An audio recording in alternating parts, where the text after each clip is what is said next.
Hey everyone, I'm Eric Brown and welcome to Table Touches, where we discuss the business of food. I have my guest today, Chef Joe Rodrigues. So, Joe, welcome to the show. Welcome. Thank you very much for having me, Mr. Eric. Yeah, no, of course. Joe is the co founder of the Culinary Executive Mastermind, and together, along with Chef Christian Fisher, we're also working on the Business Growth Academy. And, we've had a lot of the great conversations recently about what's going on in the industry, how businesses are coming back and thriving, some keys to success. And I brought Joe on here to basically have a conversation about what's working, what businesses can do to future proof their business long term, and just talk about just share a few nuggets of wisdom with us. So, Joe, I'd love to have you just introduce a little bit about your background. You're not just some guy that I pulled off the street. You actually have several years of experience in the field, and I'd love to learn more about you. I'll started way back when I was 16. I worked for a pizza parlor, believe it or not. And the guy had six pizza parlors. So that's where I learned at an early age what franchising was. And then it took me to culinary school. And then through culinary school, I did an apprenticeship under a world renowned chef. And then I went into hotels, and I was in hotels for probably 7 years. Then I went into fine dining. And from fine dining, I went into the corporate world, which was business dining, and worked for the largest food service company at its time. And I became a corporate executive chef. And then from there, I found myself in entrepreneurship. So for the last 33 years, I've been doing entrepreneurship. Wow, that's quite a lot. And tell me, so you've had a lot of different experience, a lot of different types of experience. I mean, but I imagine there's some common threads in terms of what made those businesses that you've worked for successful, or maybe some challenges along the way that you've experienced. I got to admit that all through my career, I was surrounded by successful business chefs, business people, and just really, really good attitude workers. And I think that carried the whole career. So, that combination is definitely a winning combination. And I've taken it all the way. My first president, I still stay in touch with. My first business partner, I still stay in touch with. So I think it's the strong networking, such as what you're doing here for the industry, is fantastic. And that's part of the secret sauce. Totally right. The circle that you connect with, the people that you're able to help, and they're able to help you. I mean, it's a tightly knit community, and yet, there even with that, there are a lot of challenges, right? So, when you've had some recent conversations, like, do you have any scenarios that you could share with us about any turnarounds or any businesses that are looking at the openings that are happening right now and saying like, hey, how do I tackle this, or any sort of keys to success that you've been able to share with your clients and people that you work with? Definitely one of our clients within the first 2 hours of the pandemic when we were shut, I got a phone call and said, "What the heck's going on? They shut my doors." And I said, we're all scrambling. We're trying to find out what's happening, going to the resources of news. But I had said within the third hour of that day, let's make a plan. And coming out of the pandemic, here it is a year and something later, they're probably at 34% better than they were doing before the pandemic hit because they made a plan, they acted on it, we reinvented ourselves all through COVID. And I think at the end of the day, they put the customer first and they came out on top. But the 33% also has to do with an increase. This is a restaurant. It's an increase of table talk. So they were table expanded by 25%. Their to go business, they expanded that. And with that combination, they're about 33% better than they were before the pandemic. So So what it's a I'm proven fact to me that this is a really bad thing that happened. but there's definitely a lot of good that can come out of it as long as you pay attention and you keep trying things. So what I'm hearing there is don't panic. Every business has a set of assets and resources that they can call upon, including advisors like yourself. And you looked at what they had and they made some changes and their business is thriving right now. Absolutely. And there's a little something I didn't share with you. I also been running with the Navy, with the Pentagon for the last 27 years. And within the first few hours of the pandemic, it's a joke now, wasn't a joke then. I can laugh about it now. But we literally took our office at home and I turned it into what we call a war room. We had papers up on the wall, we had news stations showing, and we were just, my wife and I were going round and round answering phones and putting people on hold and trying to get the latest. So that's how you have to react. But the answer to that is not just react, you have to take action on it. Right. And I think that's what pulled everybody through with our team and our associates. And you have an amazing team and a variety of different skill sets, different backgrounds. But I can imagine an owner or any sort of business person or even employees in this time period have felt stuck, right? Like they're like, oh my God, the world is not what I imagined when I woke up yesterday. Everything's different, right? And so we're talking about last year. Things are still different, right? Because even if you're reopening, you're not going back to the way things were. So what's that conversation? What's that mindset that someone has to have? What should they be thinking through so that they can open up successfully? It's definitely a mindset. Everybody gets in their little ruts. This is the way we used to do it. That's what I hear all the time.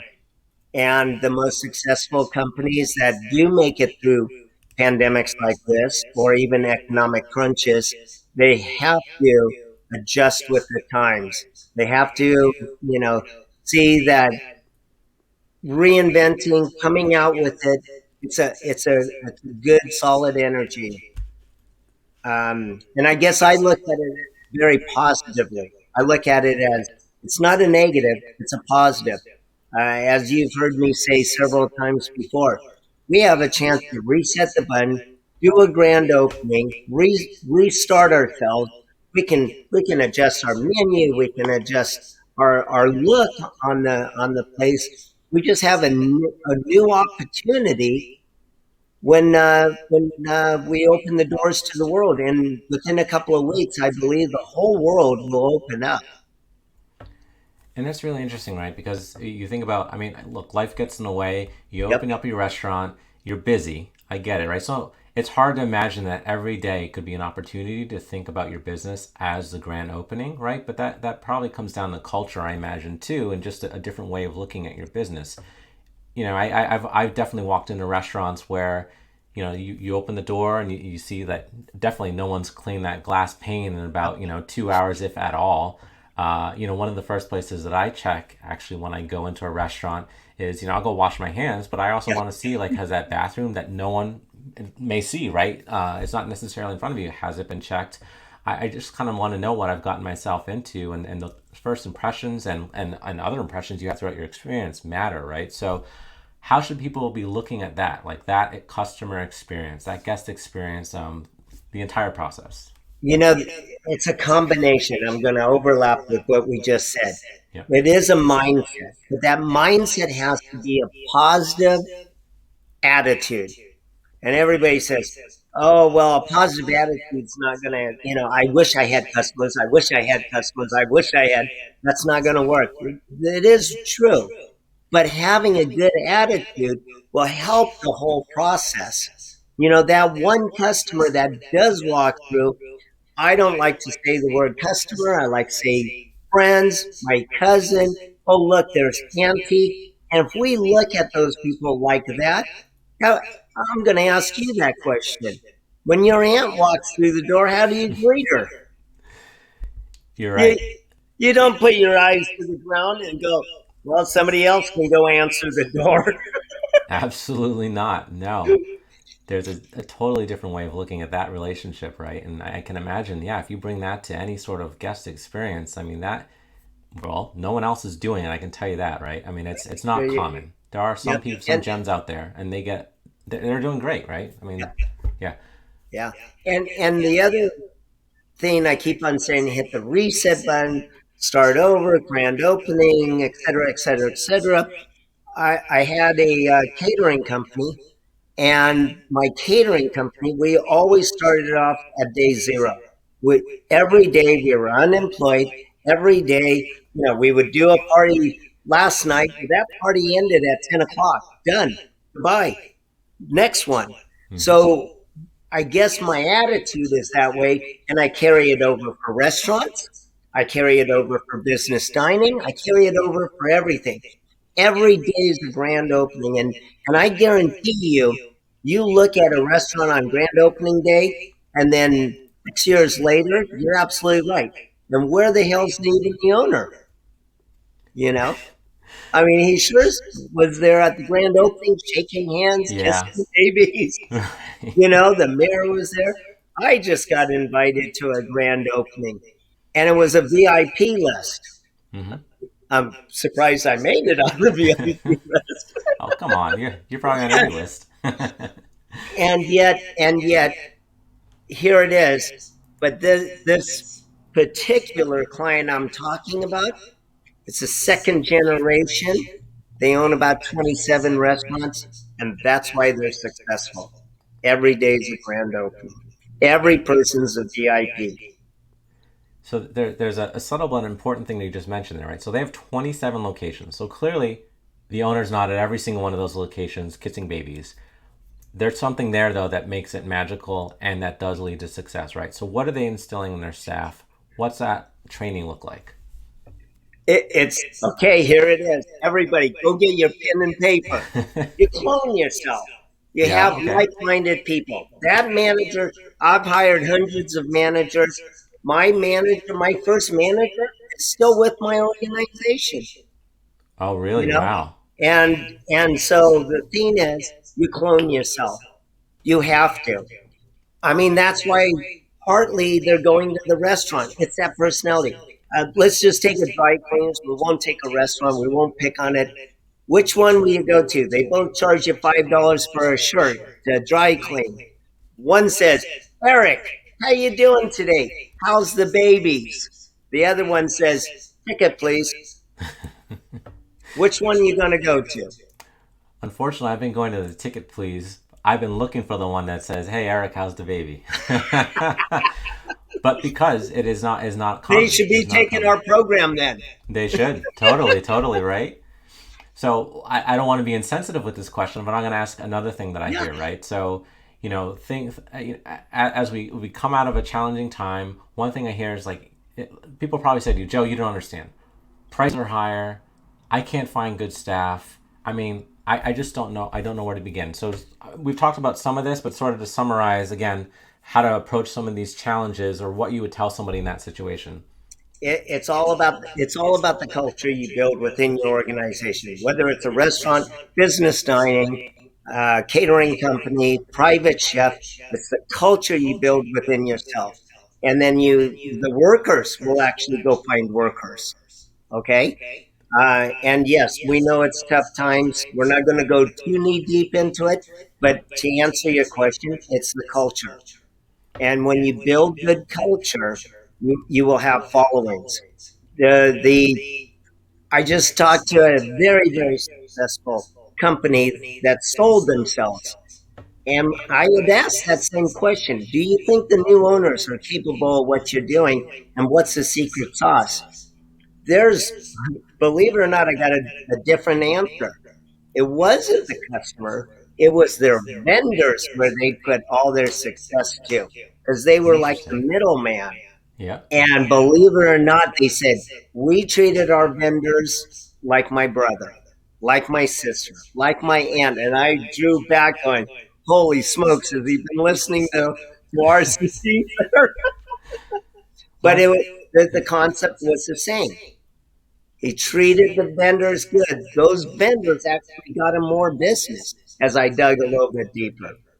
So it's the culture of the company, and when you have a healthy culture, yes, I was scrambling through the pandemic. So before everybody thinks everybody was a superstar, no, but it took some effort.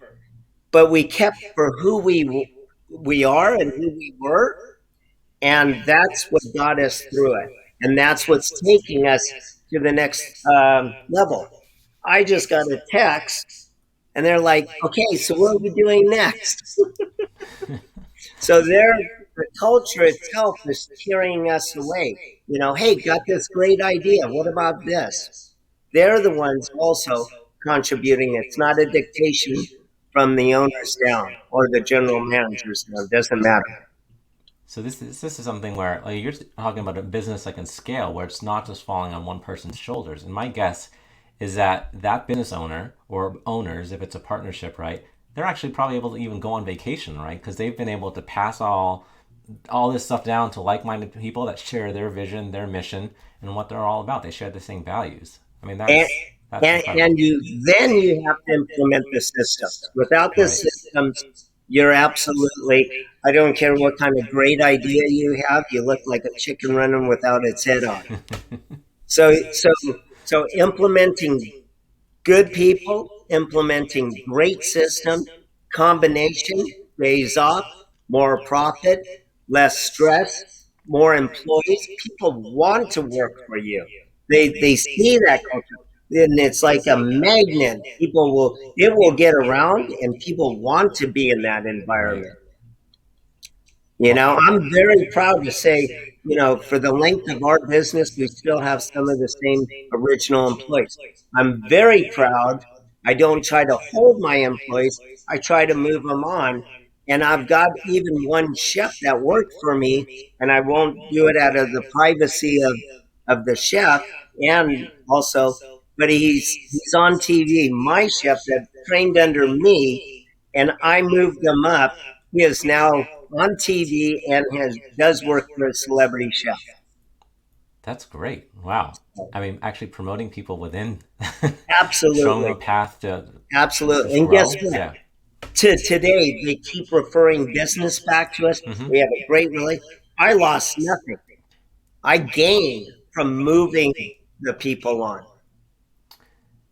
So I mean, a lot of light bulbs went off in my head. I imagine anyone watching this, there are a lot of amazing nuggets that you've been sharing with us. One thing that I like to ask, and I'll ask this as like a last Yeah, question, I guess, is so someone may be watching this that's saying, "Hey, I want to open up a restaurant." We know a lot of those types, right? I mean, yeah, you're a good cook, you've got a good idea, you make an awesome sauce, whatever it is, or maybe you got some money that's burning a hole in your pocket, and you say, "I right. want to open up a restaurant because I would like going out to eat." Whatever it is, and in all seriousness, what do you tell somebody coming into the industry who, I mean, there's a lot already to learn from this conversation, but coming into the industry, what should they know? What should they be thinking about? Maybe top three things that, you can have somebody start thinking about before they even consider getting into the business. Absolutely mirror what you're about to do. Whether you're going into a private chef, try to, if it's not too late, research we'll just pick on a private chef. Be part of a private chef, get to know, mentor a group that resembles or is in direct communication with the private chefs. And then last but not least, okay, understand the business. And if you don't, you need to do things like be surrounded by people that can feed you the proper information. Definitely. Network again. So a lot of these, yeah, a lot of common things, it seems like, just keep coming up and the keys to success here. So I appreciate you sharing this with us. Thanks for your time. I know you've got a million things on your schedule. Yep. So I look forward to future conversations and the things that we're working on too. So we'll keep talking about that later I offline. really appreciate you having me, and this has been really fun. I just really enjoy this, and thank you for letting me share the knowledge with my colleagues. Definitely. All right. Take care, Joe. Have a great rest of your day. Thank you. Bye, everyone.